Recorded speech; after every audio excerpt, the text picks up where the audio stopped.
their criminal activity on the world. These are the people approaching South Africa in that ship. The importance of Professor Mfato's work, that he takes it from its European origin and show you the making of the mentality that went into the situation of the South Africa of today. Now, when they arrived, Koshon people, Koshon San people, greeted them, gave them land, they had plenty of land. I'm not using it all, you might as well have some. Cattle, you need some cattle, you got to eat somewhere, you're a human being. See, our ability to recognize the human being that's of evil, one of the finest traits in our history. It is a trait that everybody's taking advantage of, we haven't understood, and sometimes we take advantage of it. Our human being trait. All right. They came in. The Africans saw some of them without women, and being the perfect host that he is, gave him women. Can you be more naive than that? Can you be a better host than that? The African did not know he was now dealing with a person who would come into his house, rape his wife after eating up the food she prepared for him, and enslave the host that invited him in the first place. Didn't know he dealt with the European mentality. We are not ready to deal with the icebox mentality of the European and the tropical and the sun mentality of the African.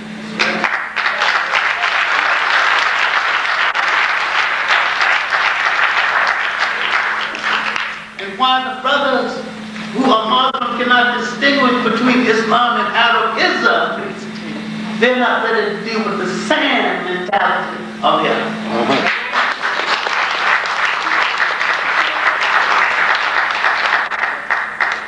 In dealing with the Europeans and the Arabs, you're dealing with a mentality that lacks humane substance. Okay, now, they have arrived. They're not satisfied with the amount of cattle that the Koshon people have given them. They would mistakenly call the people Hottentots and butchers. That's the ill dealing with today. All right, now, they're not satisfied. Are they going to take some? Not satisfied with the amount of women, go take some more. Not satisfied with the amount of land, go take some more of that. Now you see the trouble. Those little people fought 11 wars, unrecorded and yet recorded and yet unknown to history, called the Kappa War. And they call it the nigger war. That's their word for nigger.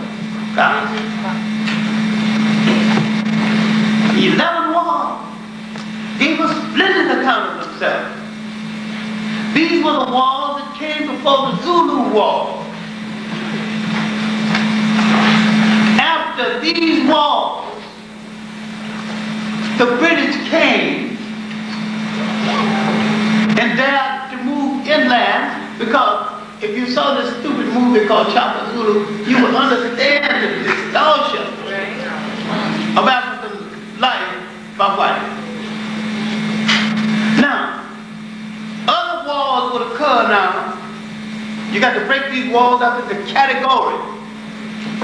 The Kappa wars are the wars with Koshon people, the wars of resistance. Then you got to look at the Zulu wars of consolidation.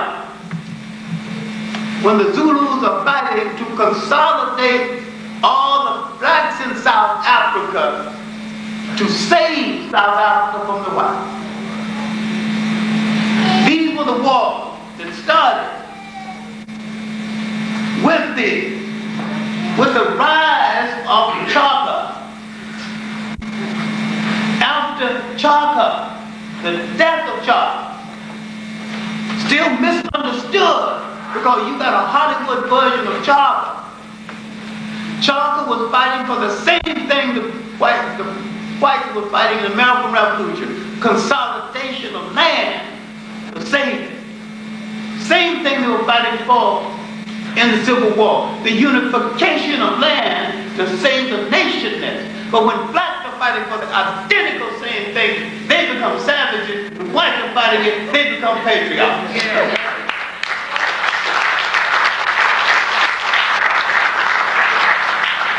Now,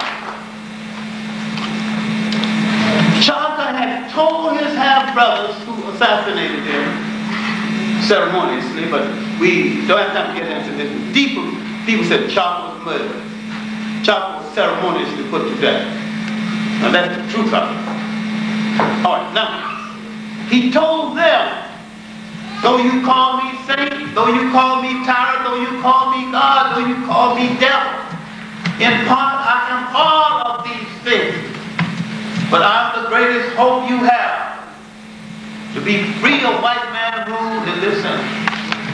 They missed the point then, South Africa is missing the point now. Now, why did I go such a long way around to say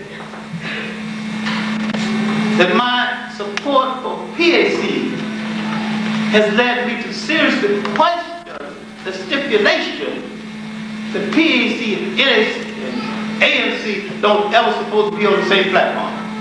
They're both African. They're both fighting for the freedom of Africa. Why can't they be on the same platform? If we can't be on the same platform, there's something wrong with one of them.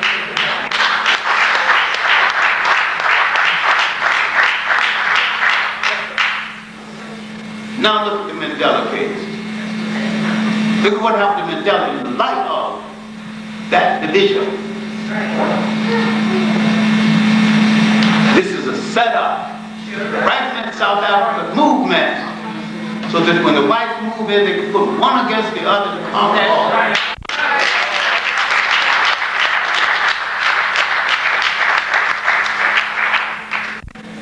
Do not think that resistance is something that the people in South Africa had a monopoly on. It continued in Botswana, what's now Botswana. It continued in the mountainous country, the south. It continued in Southwest. But the continuation of this resistance that lasted from 1652, when the Boers got there, to the last Zulu War in 1906 under the leadership of Bambata and the old King Sigananda. It had lasted over 200 years. The longest resistance has been in South Africa. You will always find the greatest prohibitions against race at that place where the greatest amount of race mixing has already occurred. I've done a comparative study between the mentality of South Africa and the mentality of the American Southerners. It is downright frightening. After men have violated your women, created a generation of bastards who are confused between their mother's people and their southern people. Then they make a law we should be doing things like that.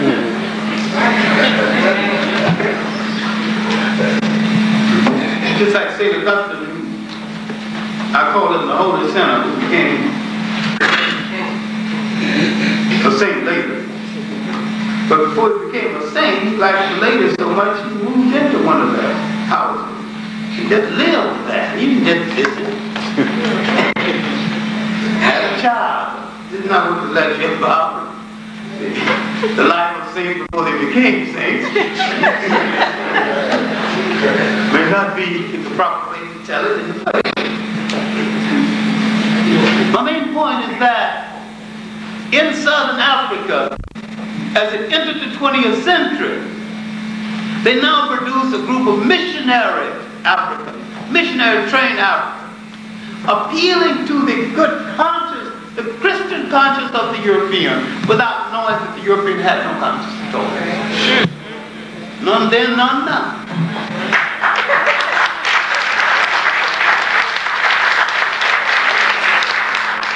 He had a sick craving for power. Yeah. And he wanted by any means necessary.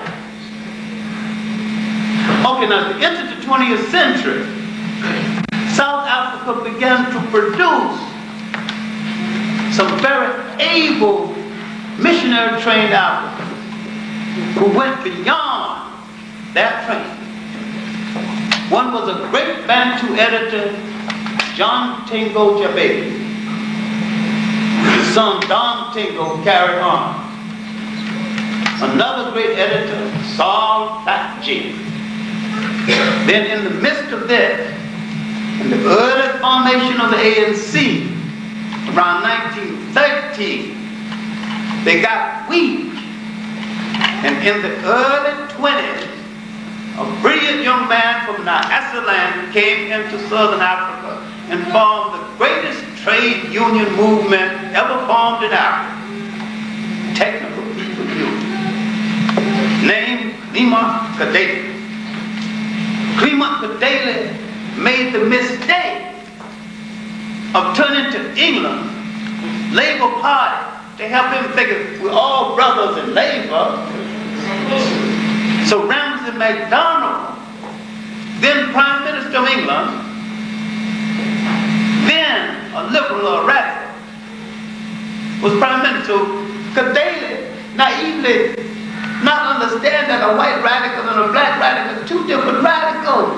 And they're radical about two different things. Whites are radical against other whites because they don't have the power of other whites. And they ain't thinking about you because you're not on that agenda. Now you've seen the Prime Minister Russian and the President of the United States meet and talk about the future of the whole world. And don't even mention African people at all. Not on that agenda. And yet they can mention little Israel.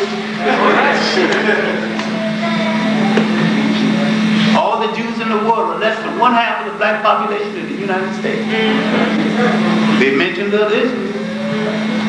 Israel is white and got its political scheme together. You're black and don't have yours together. That's all. That's what it's at. Either you got a political program or you can't bring your message to the table because you're not due at the table of power unless you got some power that sent you back.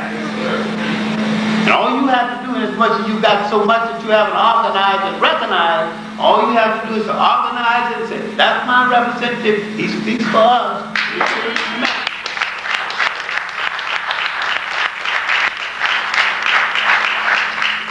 With all the mineral wealth in Africa, all the manganese, all the bauxite, all the cobalt, you can't set off an atomic bomb or a hydrogen bomb without taking something out of that. Africa could organize and stop Western industry in its tracks.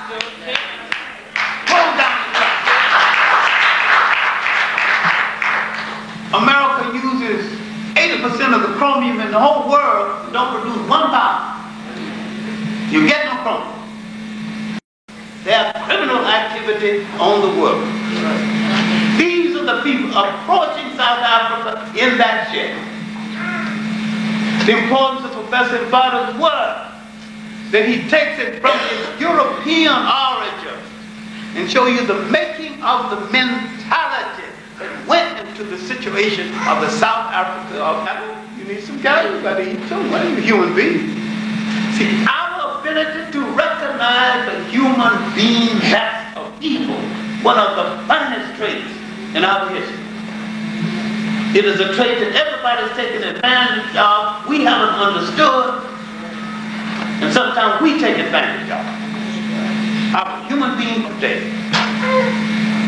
Now, when they arrived, Khoisan people, Khoisan San people, greeted them There's plenty of land. I'm not using it all. You might as well have some. All right. They came in. The African saw some of them without women.